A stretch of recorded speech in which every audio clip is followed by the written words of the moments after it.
So,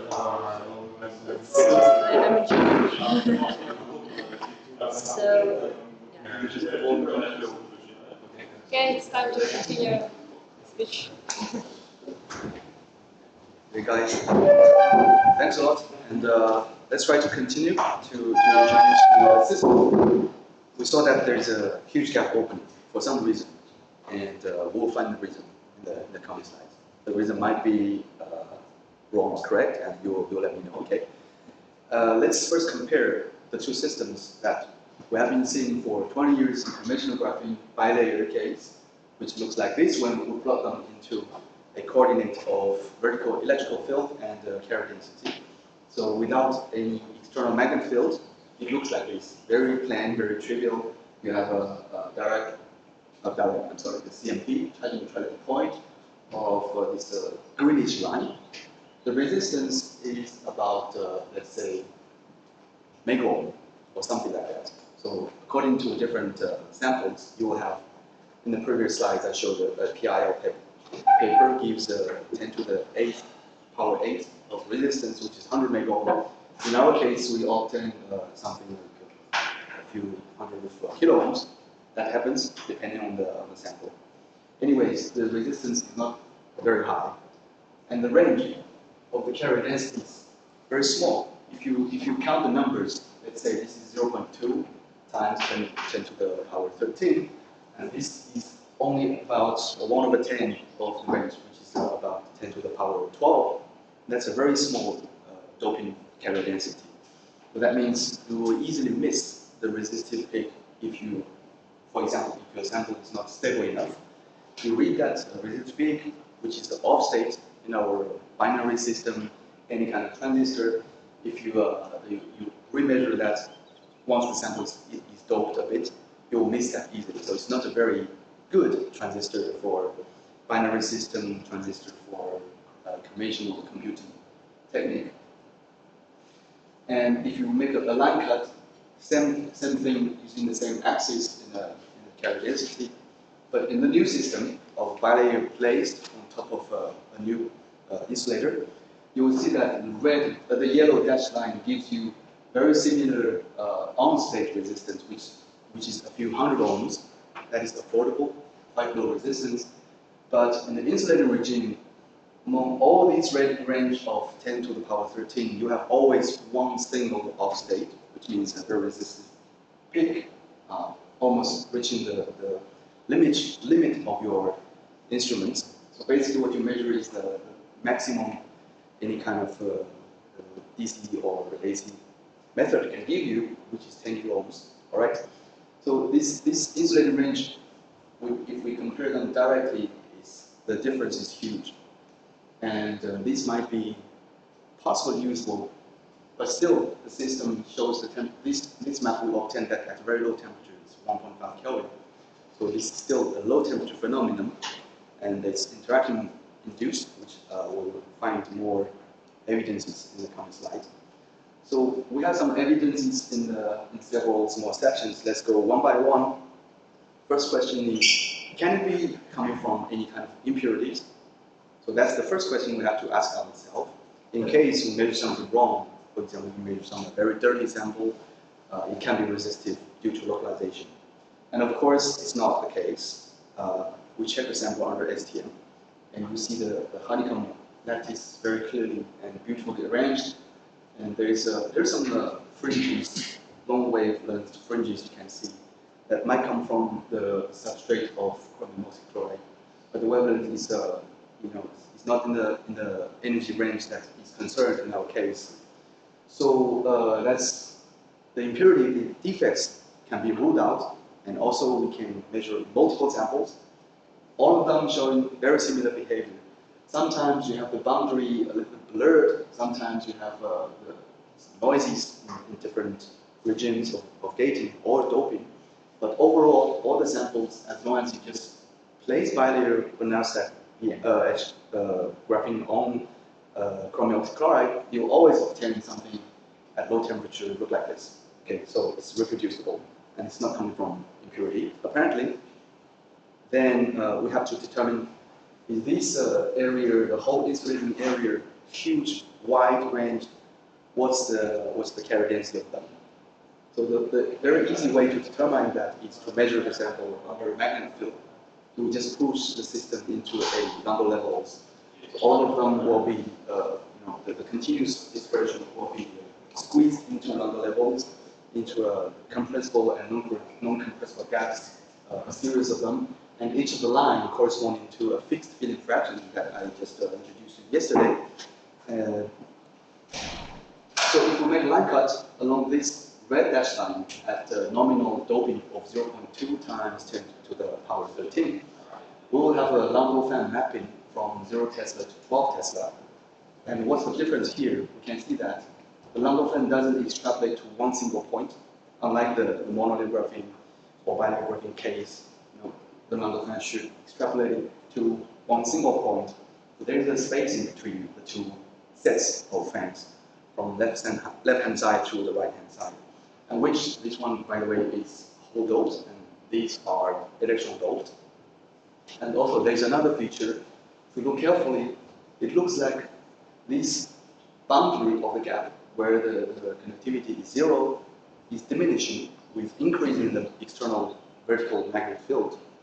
So if we just extrapolate these two red lines at a point of around 60 Tesla, 60 Tesla, the gap will be disappeared, saying that this kind of thing is very counterintuitive. Some kind of gap is diminishing at 60 Tesla, and even now we don't understand the behavior yet. This one, so it's an open question. So if you have any thoughts, that would be great. So let's keep going of plotting the system into number levels. For example, if we make a line cut of the same red dash line there at 12 Tesla and 1.5 Kelvin, I remember correctly, you will have all these degeneracy lifting on the whole side. 1, 2, 3, 4, 5, 6, 7, 8. And there is a +4 over there. And the whole gap area here is where we observe gigaohm resistance at 0 magnetic field.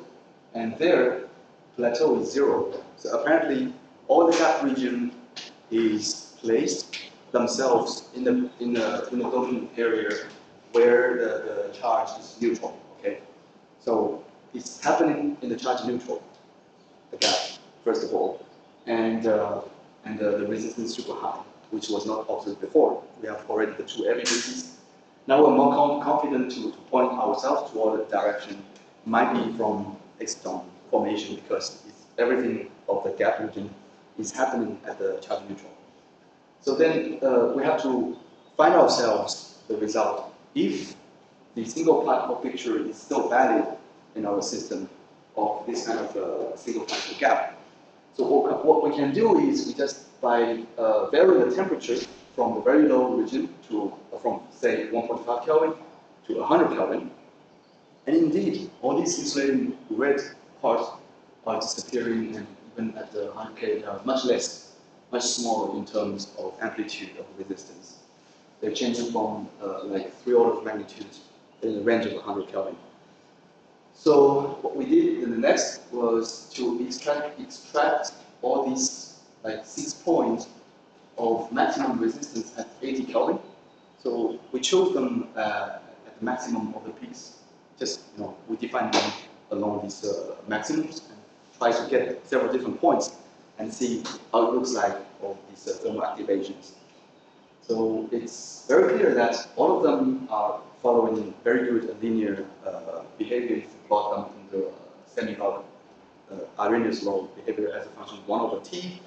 So supposedly the slope would be the gap of thermal activation. And here, if we notice that all these linear regimes are happening at high temperature regime, okay? But at low temperature, the departure a little bit, and we cannot have a constant slope. So let's just focus on the high temperature regime and see how large are these gaps. And it's just very obviously we can obtain gaps at the same order of conventional single particle gaps, in between a few tens and 1 or 200 millieV. So something is happening here. At high temperature, the system is exactly the same as single particle gap, and upon cooling the system, the gap We don't know because there is no possibility to have a constant linear slope anymore, but at least the resistance is changing from a few kiloohms, a few tens of kiloohms, or some megohms into picohms. So something is enhanced by some kind of mechanism.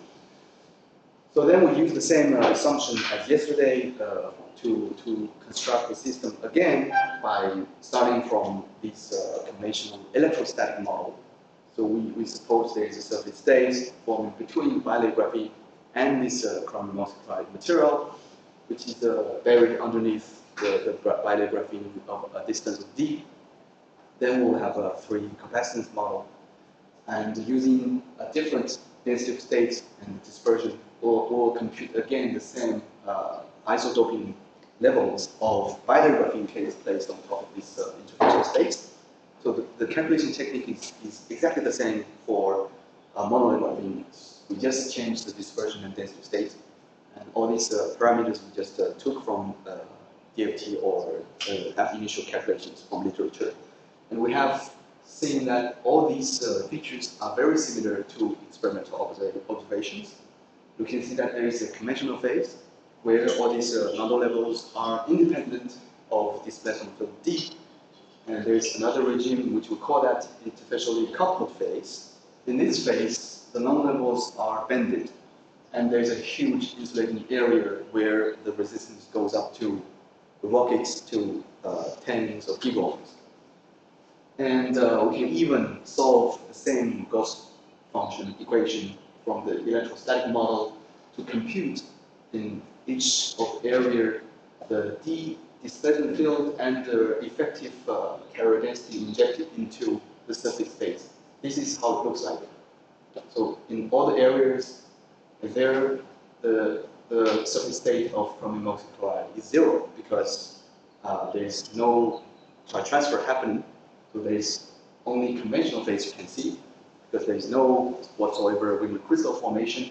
And as long as you go across this phase boundary, and the carrier density of surface state inside of chromium oxide chloride become finite. We have numbers for that. For example, the maximum we went was 6 times to the 12.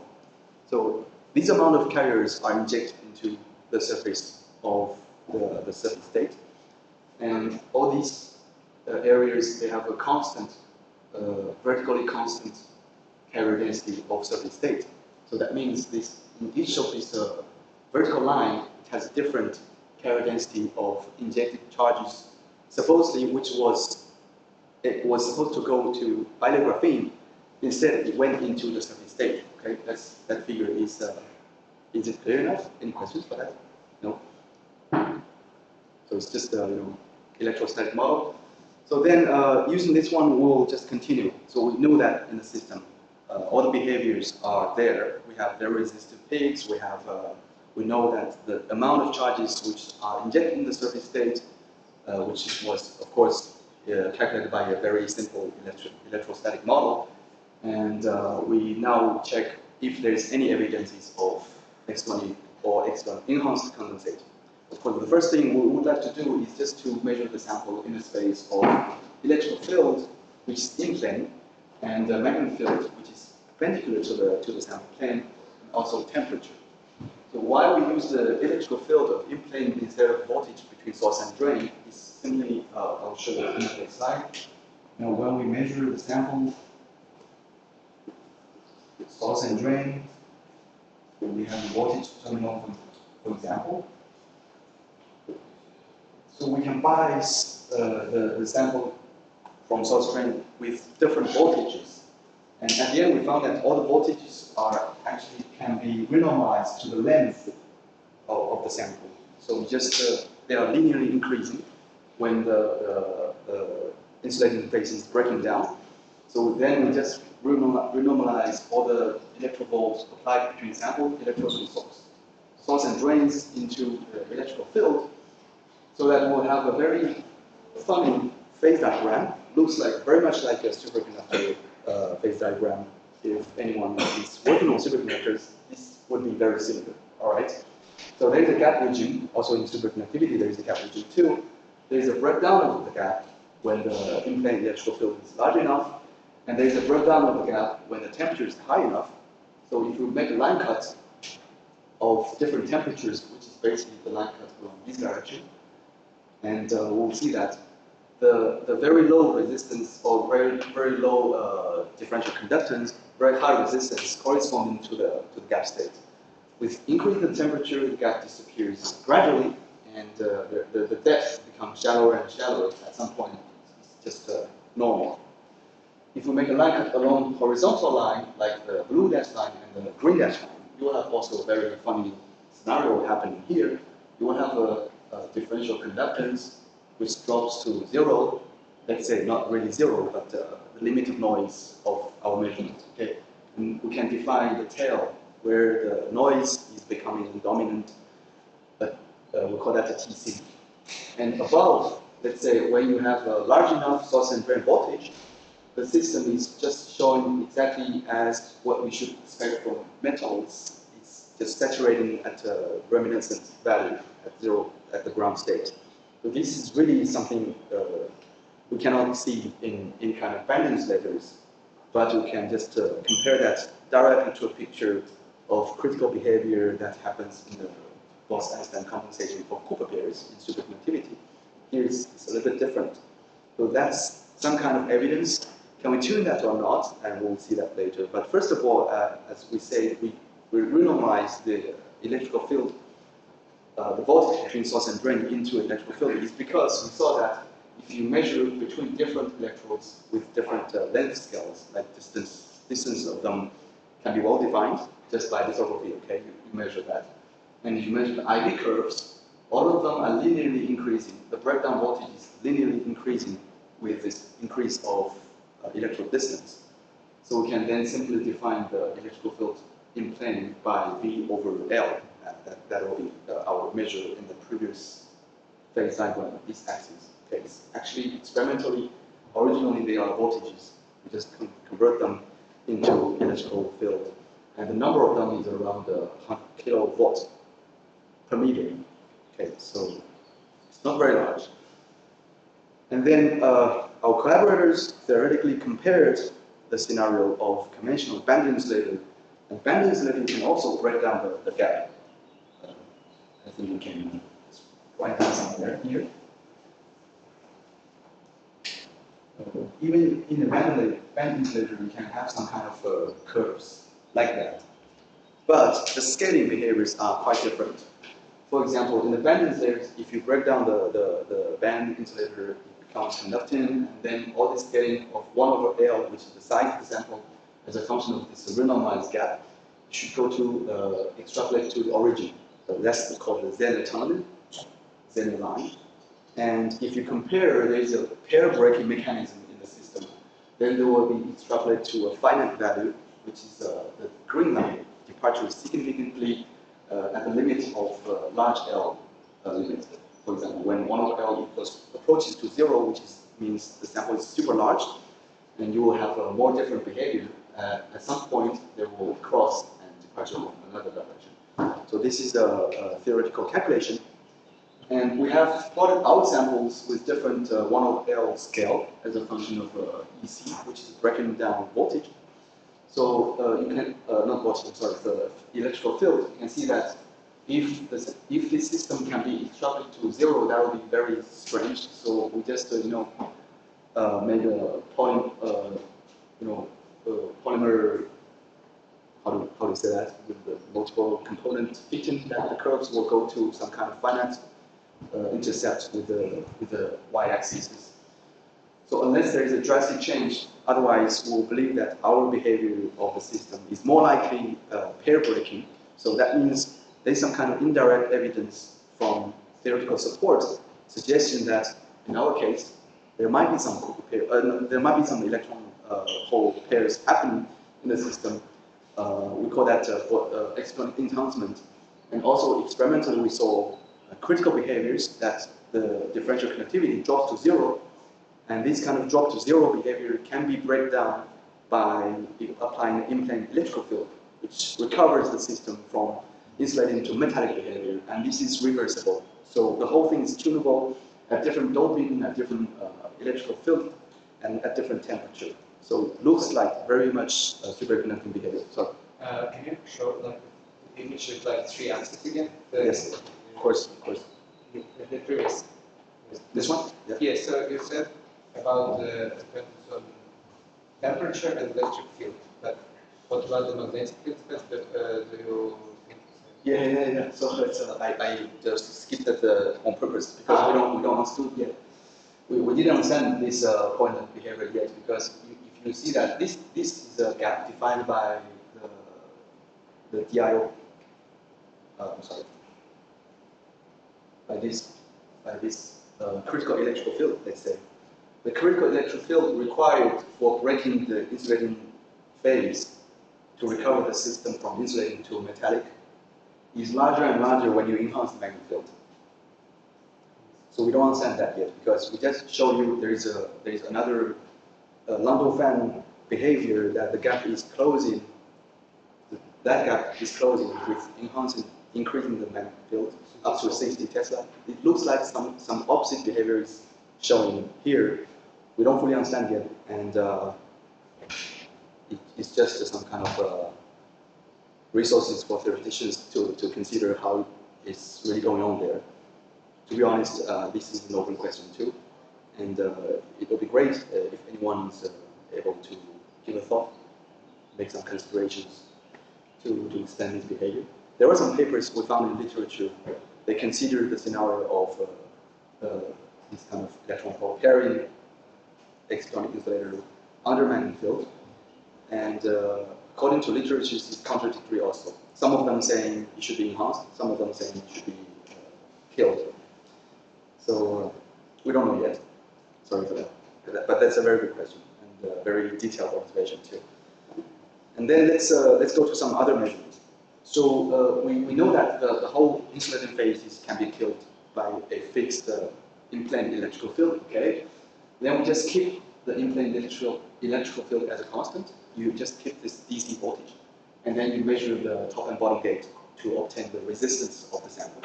And we'll have different sets of data at different in-plane electrical field, from very small, 1,000 volts per meter, approximately 0, because we cannot measure the resistance without applying voltage, right? So that's something small voltage we apply to read this current or resistance. And from 1,000 to like 100,000, there are 2 orders of magnitude changing of in-plane electrical field. You can clearly see that all these insulating phases are shrinking to a very narrow area. That means there is this kind of amount of insulating field, and they become metallic. Okay. Metallic means really conductive, like a kilo order.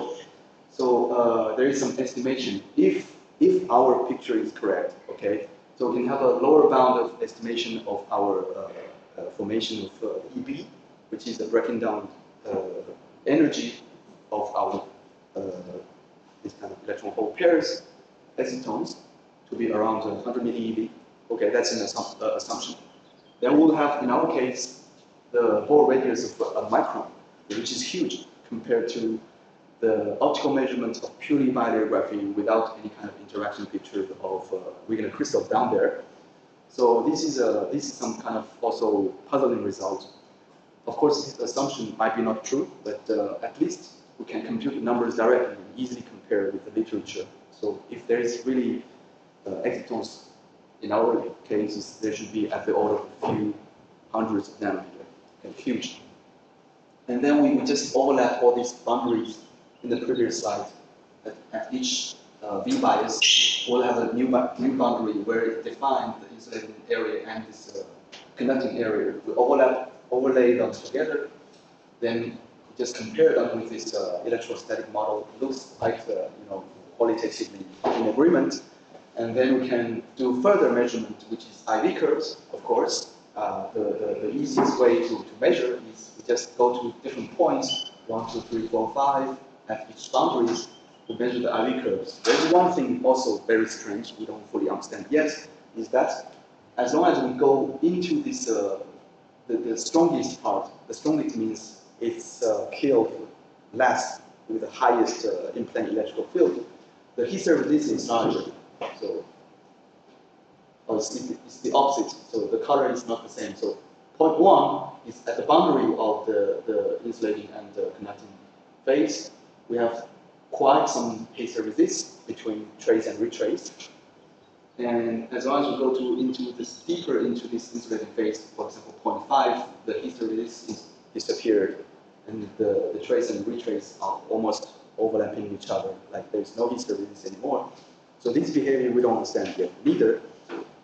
In superconductivity, there are a lot of theories explaining that this kind of hysteresis. A trivial explanation would be some heating effect when you kill the superconductivity. When you retrace, there is some positive hydrogen heatings, make the drag of your hysteresis of the IV curve.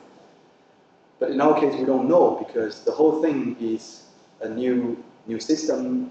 Because in this insulating area, supposedly the system should be dissipating less. But if there is any kind of heating effect or whatsoever, we have to carefully characterize that, and it's not fully understood yet. That's the third thing we haven't really understood yet. Because the first one is the 60 Tesla of gap closing, and the second one would be this in-plane electrical field enhancement with increasing magnetic field, and the third thing would be the hysteresis. Then at least we can just do the measurement and tell these observations directly by measuring at one of these fixed in-plane electrical field of 10 to the 5 volts per meter. We just go there at the boundary and pick up like 5 or 6 points, and supposedly the change of them, as we already discussed in the previous slides, within all these insulating range, at each point, their carrier density of interfacial regional crystals charges transferred to that phase is proportionally to the x-axis. That means the number of missing charges, which was supposed to go to the bilayer graphene, is actually these numbers. They are linearly increasing. So still, the sample, the graphene is in the charge neutral state, but the total charges were supposed to go into graphene, now is with this number in the surface state of chromium oxide. So we can imagine that there might be some electron-hole pairings with different densities in this picture. That means we can just really measure the RT curve as a function of doping levels. Okay, doping level means the density of our excitons. And we can see that there's a clear tuning of the TC from the red point to the purple point. And at the purple point, where supposedly the exciton density would be the largest one, okay, and the TC the highest. So it sounds to be coherent so far, all these hypotheses, and we can also get some numbers out of that. If these are excitonic condensate, then this will be KT transition. Of course, this is still something under debate, but we just can do this, run the numbers, do the math, and extract the possibilities what we can understand from the system. Is that in our case, our limit is within this nx times ad squared, way larger than 1, because we know that nx is somewhere defined by this line, and ab was extracted from our estimation in the previous slide. So our ab, which is ball radius, is way larger than 40 nanometers. And the KT transition gives us some kind of estimation of effective mass of the possibly existing excitons, which is around in the range of around 0.02 to 0.08 of this static mass of electrons. So this is also in agreement with literatures. So somehow, if in our case, if this is really some interaction induced, especially excitonic condensation induced insulator, all the pictures seem to be coherent. And then I would like to remind you again this kind of famous paper from Zheng Lao's group from UC Riverside in 2012. They did a very old experiment by suspending bilayer graphene using this HF etching technique, and they managed to make a bridge metallic ones going over the sample, so that the sample can be gated through top gate and bottom gate at the same time. What they observe is a very similar behavior as our case. For example, their differential conductivities look like this superconducting coherent peak shape, and there is also a minimum, let's say, critical behavior where this conductivity goes to almost zero. And instead of everything similar to our system, the only thing difference is that their temperature is very low, it's below like a few Kelvin. In our case, we can go up to 40 Kelvin. So this, apparently, when you suspend the binary graphene in vacuum, the sample of the system is having this minimum epsilon. So the interactions of these in-plane charges is strongest, and they didn't claim anything in their paper. They just say this is a spontaneous gap opening, and there was some hypothesis, but we would believe that this is some kind of similar picture of interactive enhanced, probably exciton enhanced insulating phase as compared to our result. So if you were the operator, is there any way to directly prove that this is an interfacial effect? Can anyone tell me? So this is coming from the interface. How to prove that? Put something between this. Yes, just break the interface, right? Break the interface. If the thing disappeared, then it must come from the interface. That's a very clever idea. And that's what we did. We just insert a monolayer HBM into the system, and the system looks like this now. So the insulating behavior is much decreased into a small range. And if you continue intercalate, for example, this is one layer, this is around 2 layer, and up to 6 nanometers, the whole thing is recovered to a conventional biodigraphy. There is a vertical peak coming from the contact. Okay, let's forget about that one. So the whole thing is in agreement with the DFT calculation. That means the Coulomb interaction is playing an essential role in the system that without any kind of interface, you will never observe anything like this. So it's a direct proof for that. Are we supposed to end now? Yeah, there were 10 more minutes, perfect.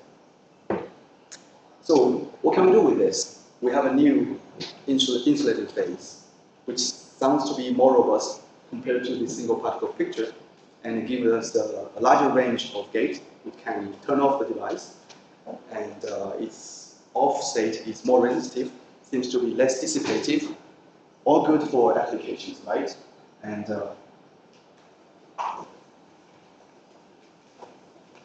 we have to emphasize that again, for any use of conventional silicon-based transistors, we need a 0 and 1, which is tuned by the voltage. So that 0 and 1 can be defined by current or inversely the resistance, which is, let's say, very different from quantum computing. Quantum computing is a kind of mixed state between 0 and 1. But what we want is really the one state is very resistive, is dissipation less. And this one is also dissipation less. That would be ideal case.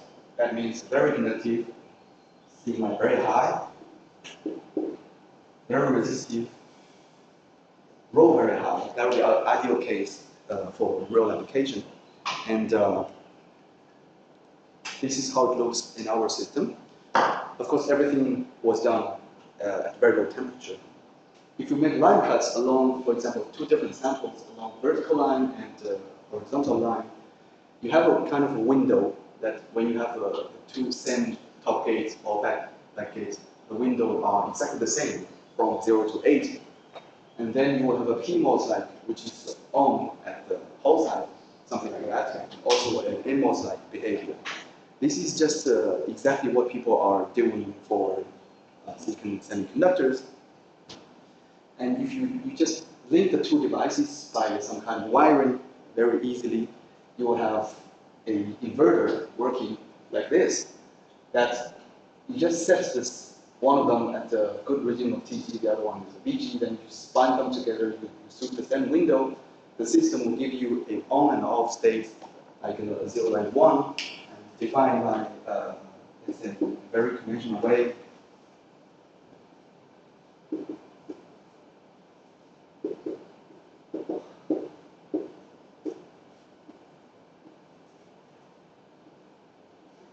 So this is how it works. like you have a V in here, you have a V out. So the V in is exactly the same gate window.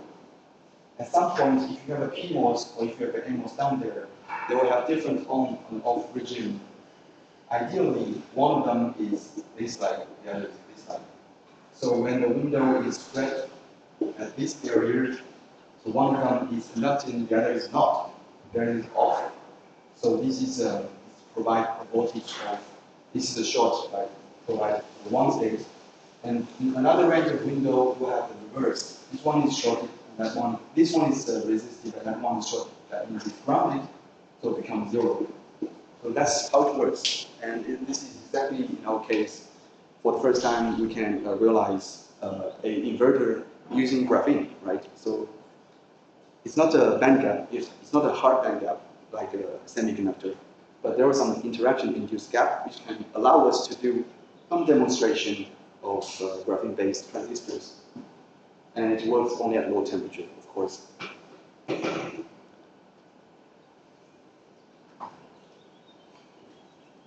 And we can also do some other demonstrations of different circuits. And that's pretty much it. So I will do some little conclusion of this today's part. That we found that possibly a kind of behavior that is temperature tunable, in-plane electrical field tunable, and also gate tunable phase, which is very extremely resistive and happens at the charge neutrality of bilayer graphene. And this kind of gap is very resistive. It goes up to 10 gigohms, which is higher than any kind of graphene system observed so far. And allows us to use this insulating phase to build up some demonstration of CMOS-like device. Everything is happening still at low temperature. We will have some like 3 or 4 open questions. You are more than welcome to comment later on. So if you want to know more details of any experiments, you can go to ask Kaini. So let's call it for today. Thanks a lot.